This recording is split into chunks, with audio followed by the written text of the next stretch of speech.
Good evening, world, and welcome to Old Talk United on the United Hour. You see me looking down, I'm just pouring myself my drink. In the house with me is the man Greg B. Greg B, what it is you're drinking there today, bro? I'm starting off kind of soft this evening because I have a couple of things getting later. So I'm starting off with some good old high quality H2O. Boring. All I have to say about my Poco, drink poco. is it's old and it's dark. That's all I have to Hmm. say about it. And that's all like Guinness though. The people that know me know what I drink. We don't drink Guinness. No, what you're hearing in the background is the man himself, Leroy Khalid's Black Stallion. And this song is a special dedication to the Glazers.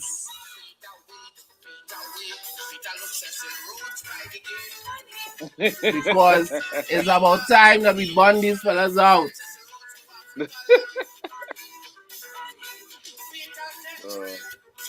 We have a lot to talk about in terms of Sabitzer and Weghorst. We have updates. Good afternoon to Martin Phillip on the inside. We also have to give a special mention, an honorable mention to Scott McTominay for his brace as well too. Scott McTominay and Sabitzer doing things. Yeah, Scott McTominay and Sabitzer doing things on international duty. But I want to start off talking about the Glazers a little bit. Hence the reason that we playing Burn Them by Black Stallion. The Glazers, their reports, I find them hard to believe, but they are reports, so we will talk about them nonetheless. But we still have a one or two Glazer that hoping to hold out, that would prefer investment instead of selling the club, that would prefer to have a stake or a share in Manchester United. We hearing that kind of talk, right? We hearing that kind of chatter. I even saw a tweet saying, going as far as to say that, this whole exercise with the Rain Group looking for suitors was just to really see what the value of Manchester United is on the market, and they may consider not even bothering to sell a stake or anything. They just hold on to the club and maybe sell it in the future. And all I have to say is that if any of that turns out to be true, even if the Glazers were to sell a minority stake in Manchester United, all I have to say is they would not know the wrath of United supporters. We have done stuff online. We have attacked Adidas website for Adidas sponsorship of the club. We've attacked one of the female Glazers' daughters' hotel business. There are different attacks that have gone on. But I am telling you, this fan base has seen the light at the end of the tunnel, has seen the back of the Glazers in their minds. We have all envisioned it. We have seen the possibilities of Qatari ownership, of Radcliffe ownership, of something else, a brighter and day without the Glazers. And if the Glazers bounce their head and feel that this fan base is just going to be like, yeah, well, it didn't work out, the Glazers still here. They have another thing coming. You understand what I'm saying? That ain't going to happen. That is not happening. They do not know the wrath that they are going to incur if they stick around too long here, because they all have to know that they're not the most popular people in Manchester. So for them to even entertain the thought of saying, oh, this is just an exercise. Two reasons why that report can't be true is, one, there are also legal ramifications that will come about if they decide to put all this effort into this. Make a claim that they're looking for different investment within the organization, and then turn around and then change their mind and say, hey, we do it again. it is their asset. They don't have to sell. They could always say, I mean, these are wise guys. They will cross their I's and dot their T's. They will say, oh, nobody better our valuation, or we weren't satisfied with the bids. They will put their jargon in their statement so that they wouldn't be able to be sued. But trust me. Let me just read some comments quickly. Shout out Courtney in the comments, Drunken Master in the comments. So Courtney is saying, I'm not surprised by that. Come on, it's business. Yes, I agree with you, brother. It's business, but there are consequences. It's shady business, but it's business. It's shady business, but it's business. You boil down like bhaji in coconut milk. Don't take chin up, Chad. No, bro. I don't think this fan base is going to accept Glazer ownership at the end of the season. I just don't think so. I really get the impression that the United fan base has, you see, it come like, you know, what is the best analogy I could use, boy? It come like you're going through a bad situation. Mm-hmm. And the situation has been bad for so long, you almost part of you feel like you really don't have much of a choice in the situation. But then you see a clear opportunity. You see a way out. You understand? As far as we're concerned, if the Glazers take $1 billion, that is plenty because they never invest any of their own money. They're getting bids in excess of $5 billion that they could take, push in their pocket, and go. Close to 6 now. Right? Close to 6 now. And you haven't invested any of your own money. And you will stress us out as a fan base, continue to stress the organization out that you have just allowed to run down over 17 years. You know, when people see an end to their suffering, you can't just take that genie and put it back in the bottle. You understand what I'm saying? Before that, yeah, but you can't take that genie and put it back in the bottle. Let me put it to you like this, Chad. Let me put it to you like this. It's basically like a country that has been governed, and it is basically bad governance for the last 17, 18 years. And there's someone that has a sense of a promise that they can get a better tomorrow, better opportunity, better structure for them financially and other things. If the reigning government tries everything in their power to say, hey, you know what, we ain't letting that happen, we want no election, we want nobody come and play to take it over, then there comes a point where the people who are being governed will feel like, nah, it's high time things change. We've literally stopped a game between Liverpool 2 years ago with protests on Old Trafford. If they really think that because... And we didn't see the light like this, eh? At that time, we didn't see the light like this. We were still in the back of our mind, just hoping on a prayer, you know? Correct. But now we see the light. Now we know that we could have better. We know that we could get rid of the Glazers. You know? It's different. So I totally agree with you, and I totally agree with what Niles is saying here. But I think it's more than that. I don't think it's just that the fans in the UK would protest. I think all of the stuff we were doing before, it will just hit max. It'll hit max. All of the stuff we were doing online, all of the other attacks that we were doing on stuff. Watch me. We will go crazy.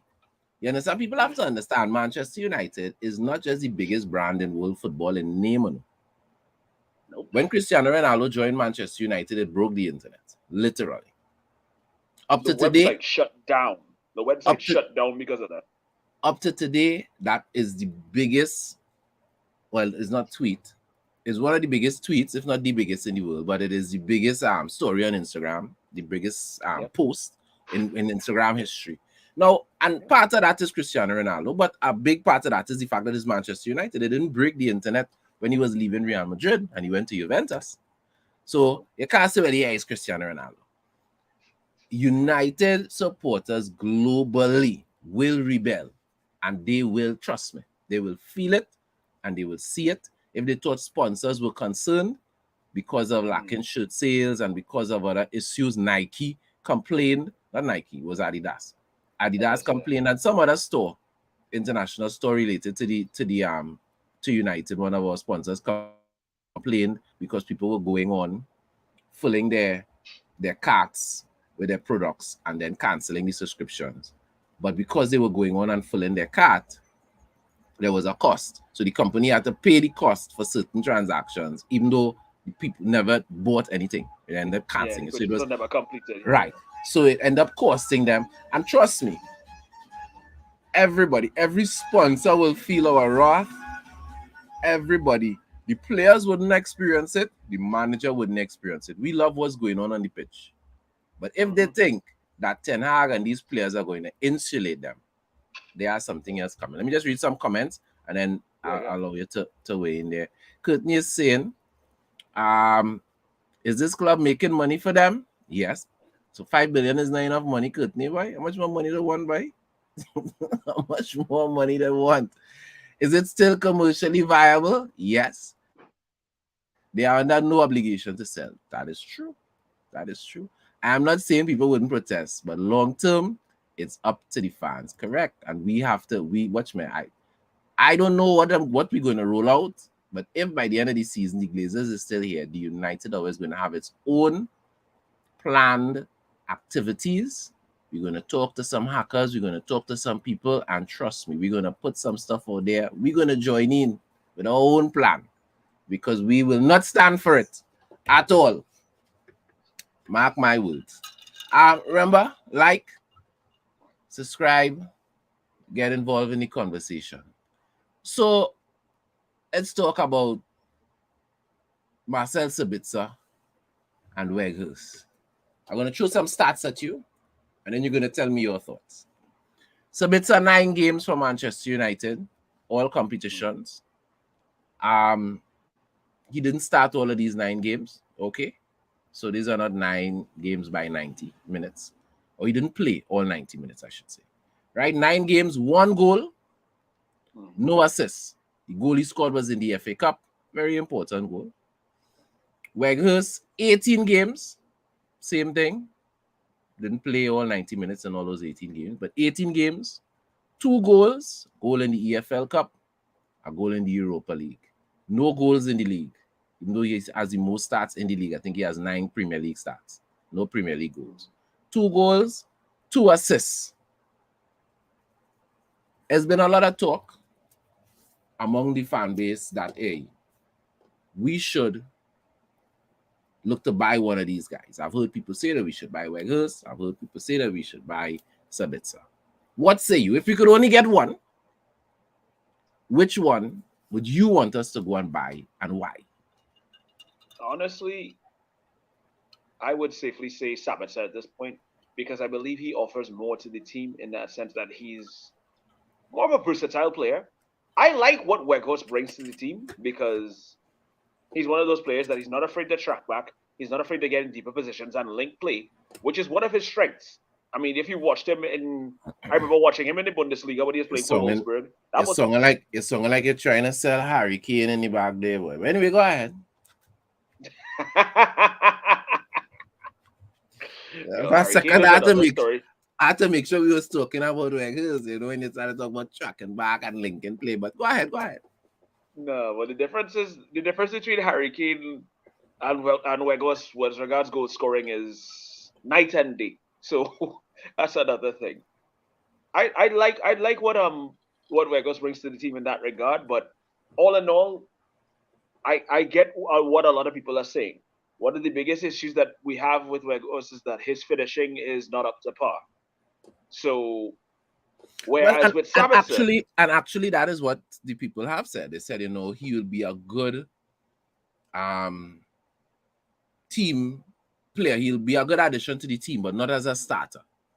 I've never heard anybody say that, we should buy Weghorst to start. Right? No. They've all said, all the people who find we should buy Weghorst found that we should buy him and he would be a good addition to the team. Right? The team. But go ahead. You say you would go with Sabitzer. Let me hear why.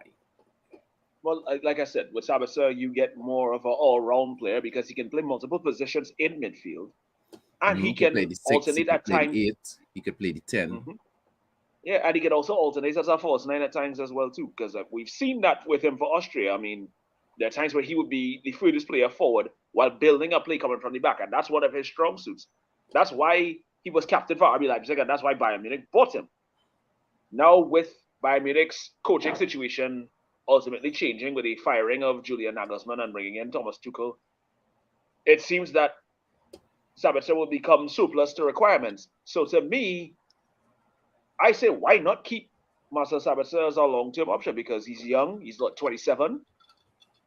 So he's a player that I believe that can be helpful, especially with someone who's a backup to Casemiro, but also not just as a defensive midfielder, because we know that's not his natural role. But he is a wonderful person to have as an addition to the team to make up the numbers and to give us more quality when coming off the bench or if starting. So it's a nice addition to have. So honestly, yeah, Sabitzer would be the one for me. If we keep Weghorst, like I said, he's gonna be a squad player. Probably would be like third choice. And yeah, like Courtney is saying in the comments, we knew that when we were buying him, he wasn't a 20-goal a season forward. So it's not a surprise. People will get frustrated, but at the end of the day, both these players are loan players. So it's not like we spent a truckload of money and then and one of them isn't performing up to speed. I mean, we knew what we were getting with Wout Weghorst in the first place. So while I understand people's complaints, I temper my expectations because I kind of expected the the player that we were getting. All right. Niles is saying, sign Sabitzer and let Weghorst go. What are my thoughts? My thoughts, personally, I just love the passion merchants, the passion that is Weghorst. I love he is one person. When you see him on that pitch, he is a tall version of Fred, man. That guy running, touching every blade of grass. That's actually true. He's a tall version of Fred. He giving you full 100. But at the end of the day, Manchester United needs a number 9.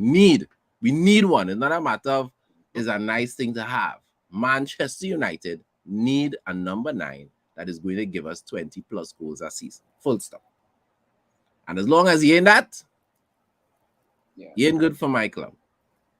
Even our backup strikers back in the day, the Chicaritos, the Zahas, the Tevezes, even our backup strikers, the Sheringham, these were guys that had the Ole Gunnar Solskjaer. These were guys that scored goals. These were not guys that work hard, and God bless her, right? But these were guys that was goal scores. When Luis Zaha started, nobody used to be like, oh my gosh, what kind of game we going to have today? No.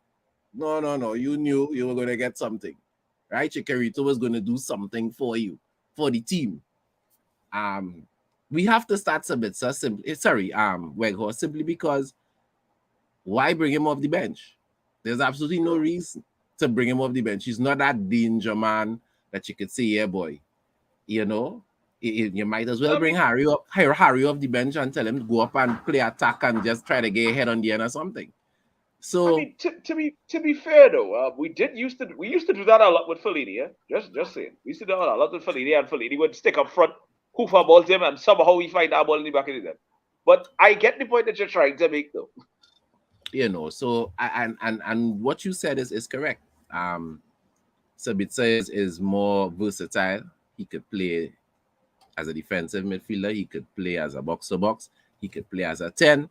He has been pushed out on the right for Bayern Munich, and he has played up front for Austria and in the team he was at before Bayern Munich. So definitely he's more of a utility player, and we could do more with him, and it makes sense. But let me ask you this.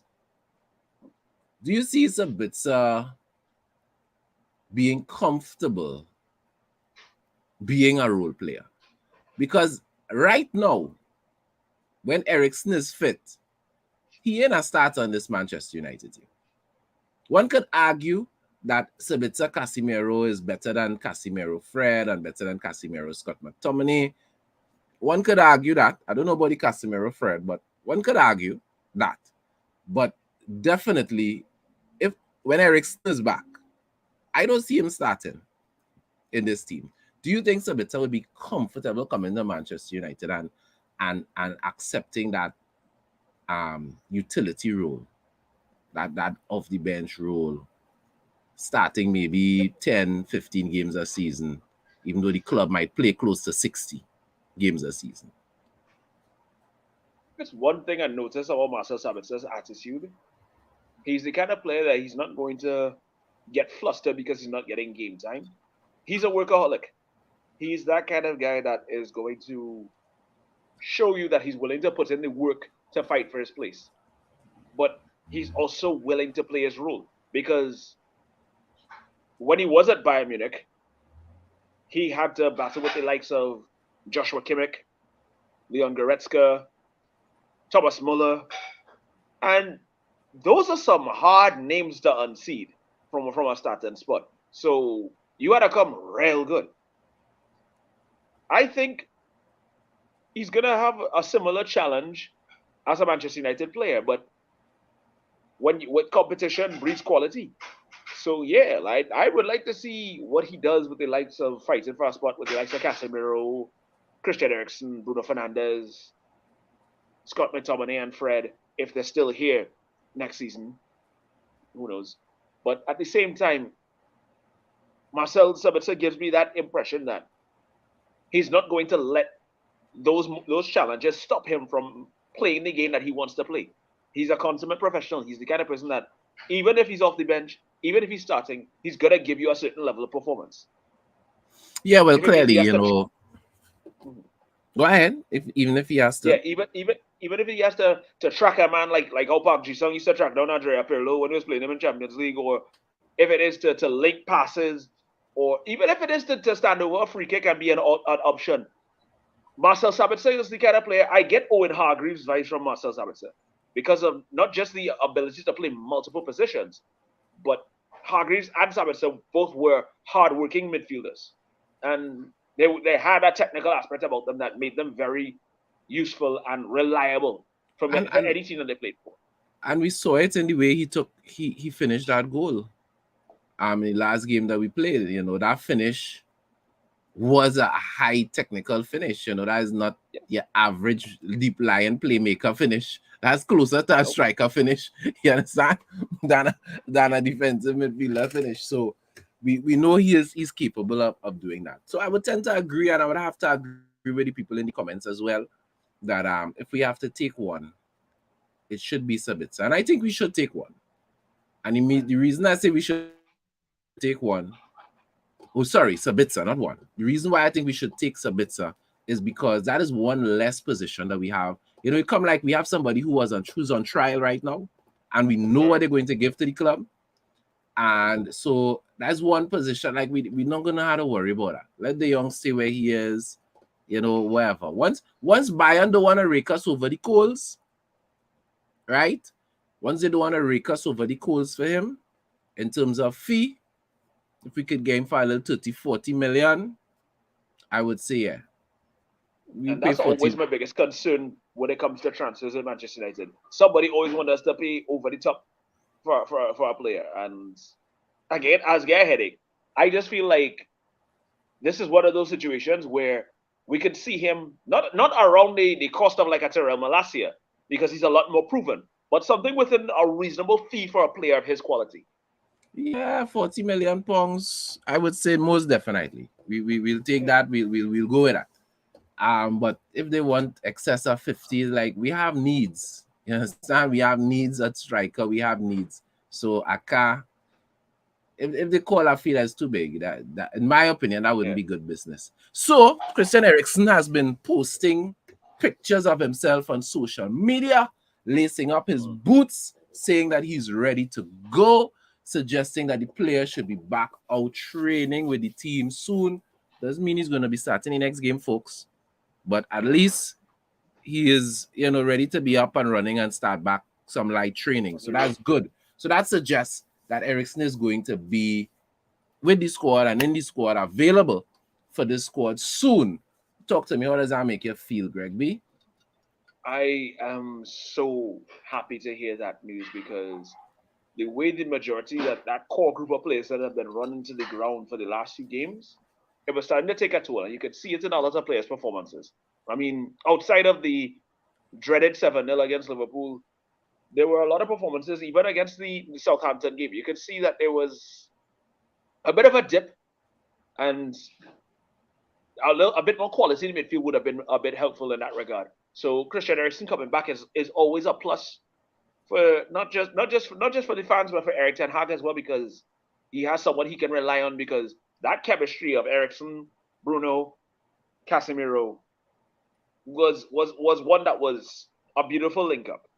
Unfortunately, Casemiro got himself suspended again, so he's not going to be available for a few games. So if only if by the grace of God we were able to get Eriksen a lot back in a lot faster, that would have been great. But we have to deal with that. Allow him to get back into full gear. Don't rush him back. Allow the man to train properly and be fully fit. If Eriksen could be back when Casemiro comes back, that would be great, because this team runs well with Eriksen. This team defends well with Christian Eriksen. However, I wouldn't want to see, let's just say, Eriksen and Scott McTominay in the middle of the pack, right? You know what I mean? Or Eriksen and Fred. You know, you need that consummate defensive mind, that professional in Casemiro that would allow Eriksen, the same way he used to allow Modric and Cruz to do their thing. You need Casemiro there. So for me, if Eriksen could come back middle the end of next month, I would be happy. I'd be like, yeah, I'll be happy with that. I'll be happy with that. You know, so but there's good news. Eriksen putting it out there that he is going to start back training very soon. And so we expect a little boost as far as Eriksen returning to the team sooner rather than later. So that's some good news. We've had some statements from Gareth Southgate, English manager, in some ways trying to throw Rashford under the bus, saying that he's not making himself available for England. Now, I personally think that he is saying that to defend himself.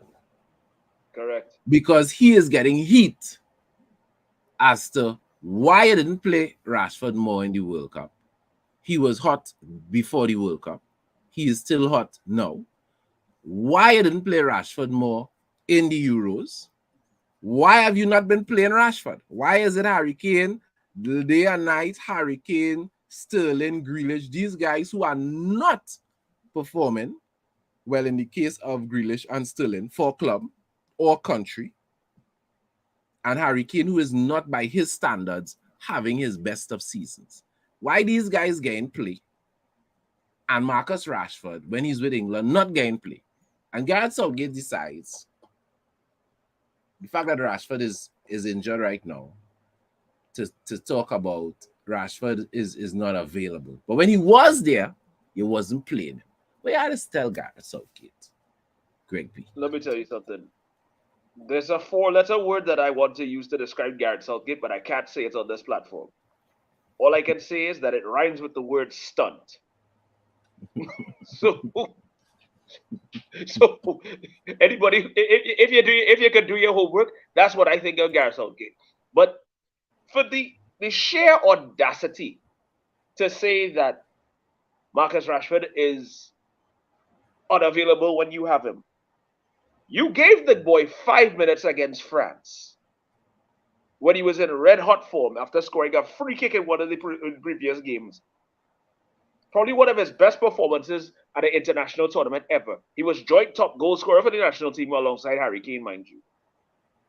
Coming off the bench. Coming off the bench. To make matters worse, the previous tournament, he was playing with an injury and was still playing out of his skin. You give him a cameo of like what? Maybe like the last 10 minutes of extra time before going into penalties. The boy not going to be playing up to mark if that's the kind of level of football that you're giving him. So to do all that, and then feel like he's being underutilized for his national team, to declare himself, I'd say, nah, I can't make. I injured. Especially with the hectic week schedule that club football has had over since the conclusion of the World Cup. I really don't get Marcus Rashford wrong. He's entitled to take a chance to give his body a rest. So for you, as the national team coach, to say something dumb like that, I'm surprised you still have a job. I saw some people pelting around some stats. Harry Kane, something like 30 goal involvements. Marcus Rashford, something like 39. This guy from Arsenal, Saka. Right? Also with 30 plus goal involvements. And they're talking about England front three. And I look at this thing and I'm like, yeah, on paper, that look real good. But when have we ever seen that? When has England ever played a front three? That front three. Saka, Harry Kane, Marcus Rashford. Right? Left, run down the middle, Harry Kane, Saka on the right. On the right. When have we ever seen that? So because we don't see that, those stats mean absolutely nothing for me. Because that is what England could have as a front three. But Southgate has never shown any willingness, any balls to want to put that kind of attacking dominance out on a field. You know what I mean? Because I don't know how Sterling and Grealish compares to Marcus Rashford and Saka. I just really don't. Before you respond, let me just read some comments. Courtney is saying Southgate could have yourself a Merry Christmas. Southgate, I'm surprised is still England manager. Not you alone. Thank you, Martin. Not you alone. Thank you, Martin. England has the best team in Europe. Just what have they done? And correct, on present form, England does have the best team in Europe. England has the best team in Europe. How do you have such a huge array of talent and yet utilize it so poorly? The likes of Bukayo Saka, Marcus Rashford, Phil Foden, all these other players you could call up. But you want to play favorites right through. And it's not just the attackers, you know. The man start Calvin Phillips the last game. And Calvin Phillips play over 80 minutes. Right? If not the full 90. Explain to me, Calvin Phillips hasn't played 90 minutes all season for Manchester City. All season.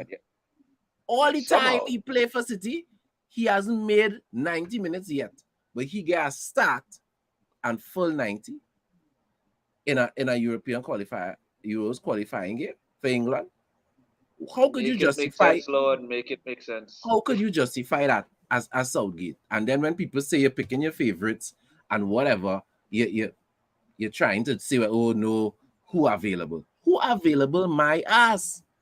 Calvin Phillips could never deserve a starting spot. Right now, when he was doing it before, it's fine, but not right now for England. You go and call up Tony. You ain't even get the boy 10 minutes. We call Tony for. Leave Tony home. Wasting people time. That's what Southgate do. Wasting people time. I sure Ivan Tony, I don't want to take a bet. He say, yeah, bet I'm not going 100 or say I'm not getting a game in this whole thing. And I really appreciate this comment here from Courtney. Ward-Prowse even gets on the team. Calvin Phillips getting 90 minutes and Ward-Prowse get on the team. How? You know, if England over the years would just play their best team and not pick people because of name, not pick people because of politics, not pick people because of race, if they would just play the best team, the best men in the best position, I think they would be a way more successful internationally than they are right now. That's just my opinion. Yep. Selection has to be based purely on the performances of these players for their clubs and then of course how they mesh for their countries when brought together.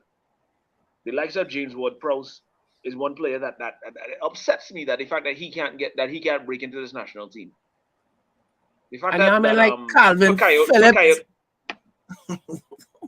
Fikayo Tomori, who's had for the last 2 seasons with AC Milan, has been playing some amazing football. Top notch. But you're picking Mark Gehi and Harry Maguire. And sometimes, I don't know how, but John Stones upsets me the way he plays sometimes when he's playing for England, because he looks like a fish out of water at times.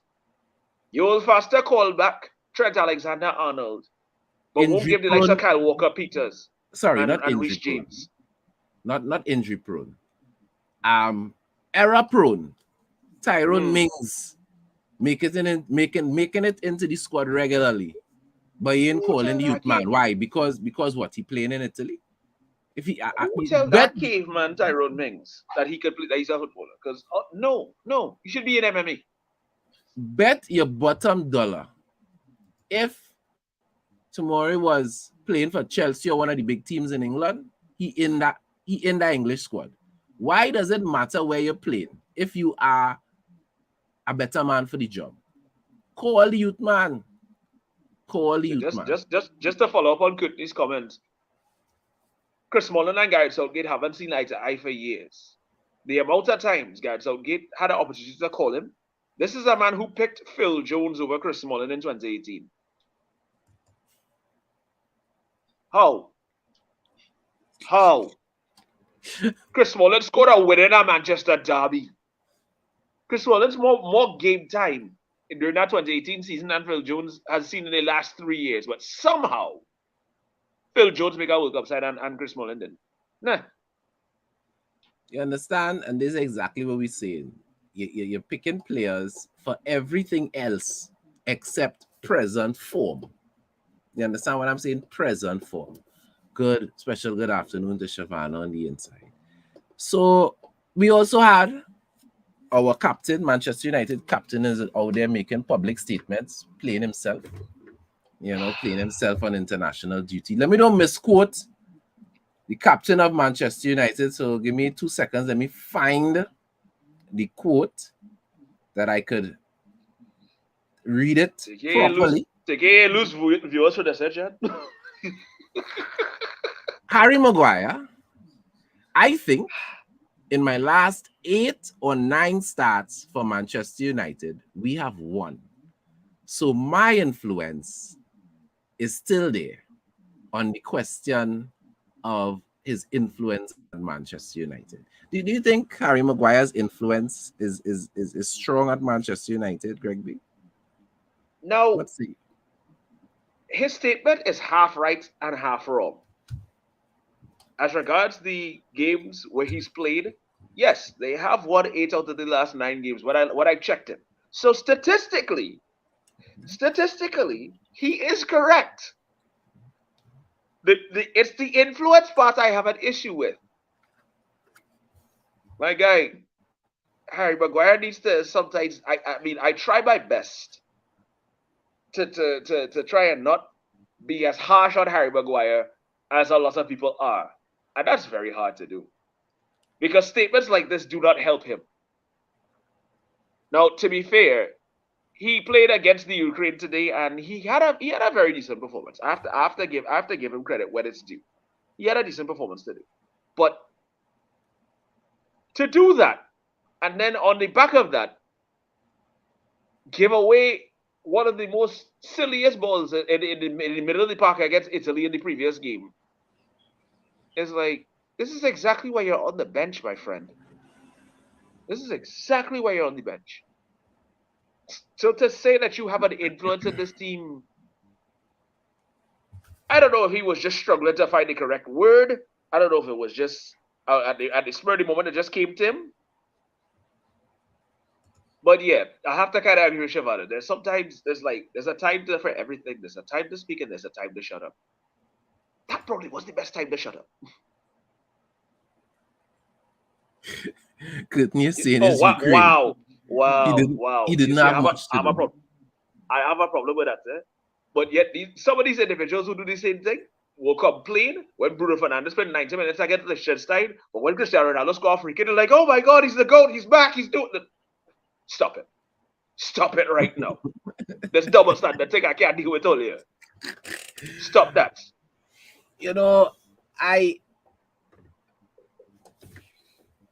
Harry Maguire is an excellent defender for teams that play the way England play. Well, Gareth Southgate plays. Teams that like to sit football, teams that like to sit back where he can see the whole play in front of him and he doesn't have to worry about people running in behind him because the man is like an old Bedford, right? He needs about 60 kilometers to try to get up to speed. You right now, me with my bum knee could beat Harry Maguire in a foot race. You understand what I'm saying? He is just not fast, right? And as I always say, you can't teach speed. So for a team like, for example, Chelsea, next to Koulibaly or something like that, I think Harry Maguire will shine. I cannot see Harry Maguire shining for Manchester United. He is not being picked because Erik ten Hag realizes he cannot play in this system. He cannot do it, right? He is getting picked only, in my opinion, to keep his value up and to keep him from getting, not Alzheimer's, the thing with your joints. Arthritis, right? He can play every so often, so he don't get arthritis saying no on the bench. That is the only reason Harry Maguire is getting sweat. He needs to just appreciate that. And I was just gonna say, okay, I was doing it for rotation purposes, but oh gosh, Chad. No, rotation. Oh gosh, no rotation there. Man is just trying to do his best by our captain for health reasons. You understand? Trying to prevent arthritis from stepping in, so he gain him a little opportunity to run. I got price for when he had a celebrate. Okay, all right. Yeah, that's it. That is it. That's all Harry is there for right now. And the influence Harry has is real because he is showing everybody else that captain or no captain, you're not up to standard, you're going to be on the bench. So every game that he sits on that bench, he is an example to everybody. Because let's remember, Harry Maguire was one of the players that certain players used to complain about under Ole, regardless of their bad performances, always used to start. Let's remember, people call Harry by name. There are players who came out and call Harry by name or why he started. And he is playing trash. One of them is currently on loan at Marseille. That's all I have to say about that. Correct is right. Courtney said no disrespect the Bedfordians. Let me tell you something. Harry Maguire gives me the vibes of like what Per Mertesacker was when he was at Arsenal. He was like those cargo ships that used to take forever to turn. That's how Harry Maguire used to the impression he gives me at times. It's like, wow. But that is what it is. That is how Harry is.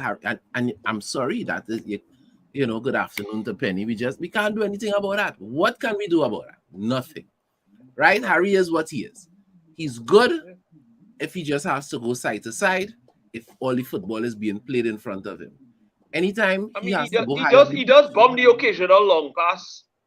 But yeah, it's not an added feature of his game because the man he tends to get caught out a lot. Yeah, he's good. He's just not good for this Manchester United team.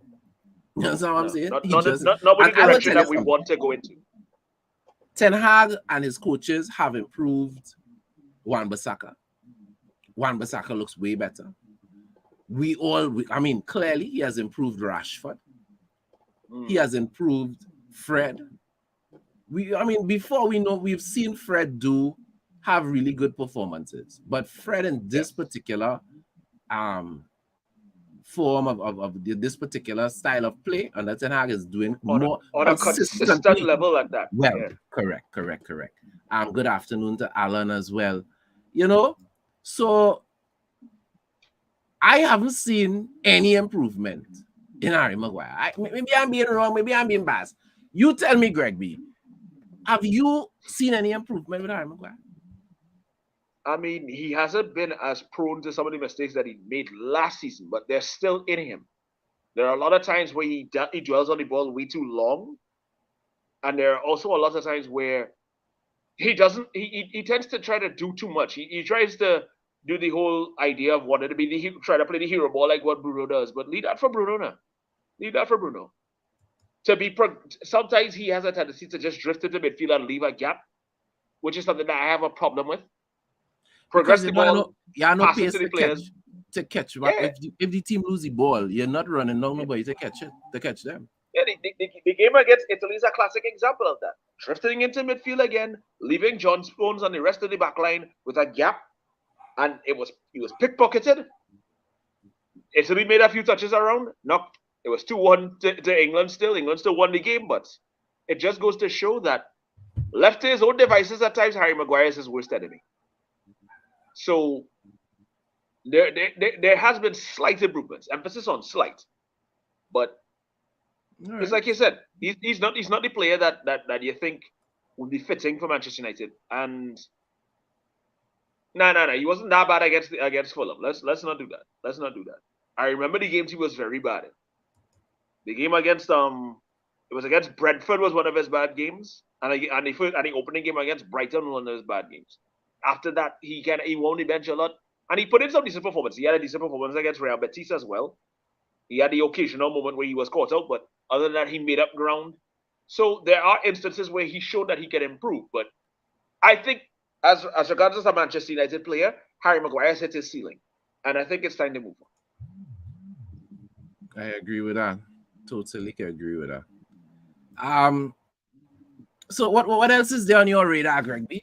What was going on on your radar where United is concerned?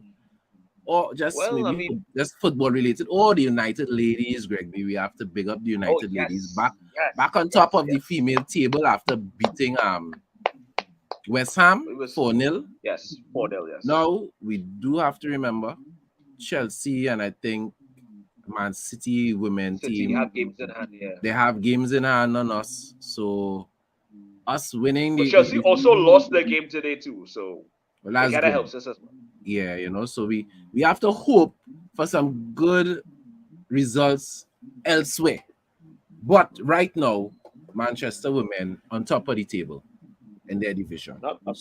I'm not gonna lie, I have a bit of a soft spot. I have a bit of a soft spot for Ella too, so I'm not gonna lie about that. I think she's cute, so I like watching her play at times too. Why would you not like watching her play, Greg B?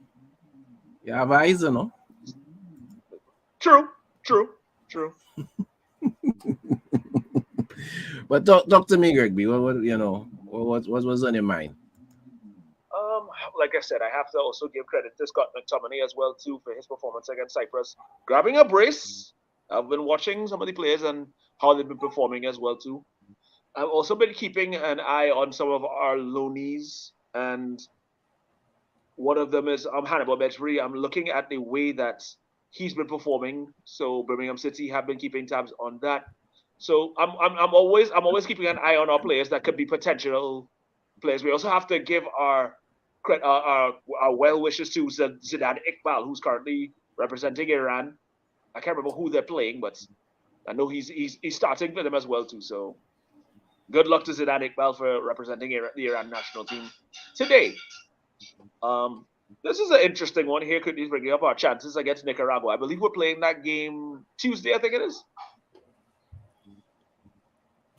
Sometime soon. Yeah, but I know it's this week. But I will weigh in first, and then you could weigh in after. All right, good. Trinidad has beaten Jamaica, and who else? Bahamas.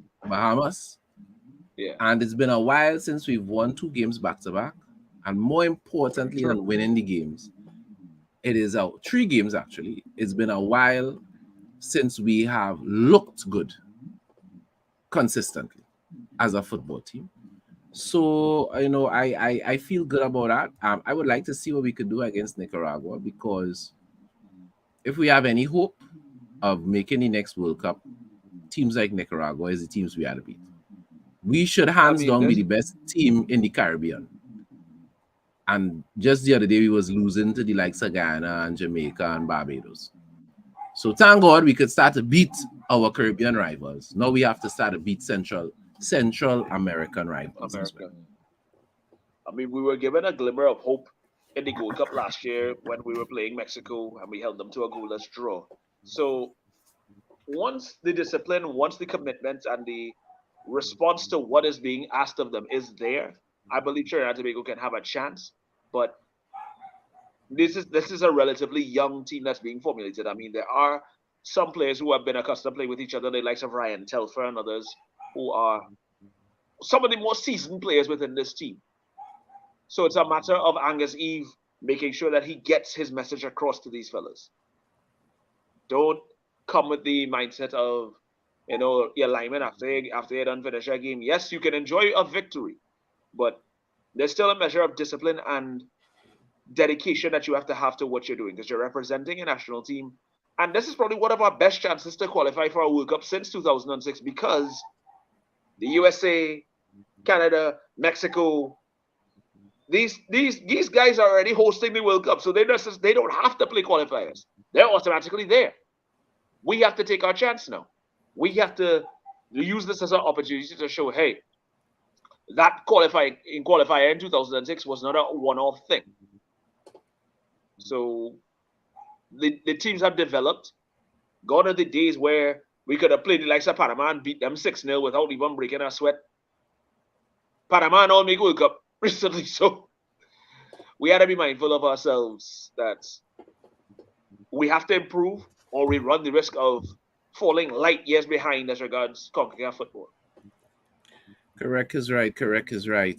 Alan was asking if Bailey played for Jamaica. Alan, No, I I really don't think he can't played. answer that question. No. I remember watching that. Well, okay. No, he didn't play.